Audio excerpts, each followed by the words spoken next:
आज आम गोटे नुआ प्रकार गुणन शिखा 45 को 18 रे आम गुणिबा। एठी आम 45 रो विस्तारित रूप लिखिदबा। कौन कौन लिखा ना 40 4 10 मिशाण 5 1 40 रे 5 मिसिले एठी 45 हैला। से भली आम तापर लिखा 18 18 केते विस्तारित रूप 10 मिशाण 8 ये भली लिखिले। तापर आम एठी मार्क करवा।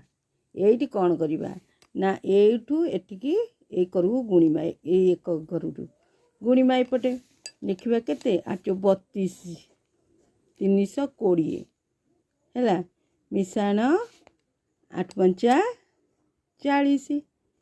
तापर आम लिखा आकू एठी मिसेकी लिखिदबा केते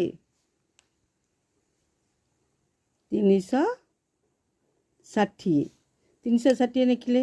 तापर लिखा एठी 8 गुणन एठी 45 हैला ये भली भाव लिखा।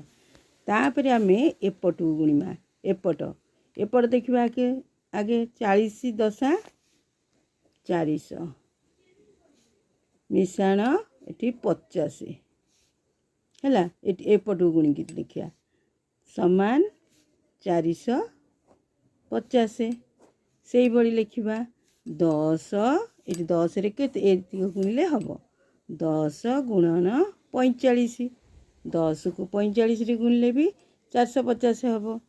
तापर यही दुईटा को मिसई दबा ये दुईटा को मिसैया 0 6 5 11 1 किनिला 1 एठिला केते 4 3 7 1 8 आमर आंसर है 810।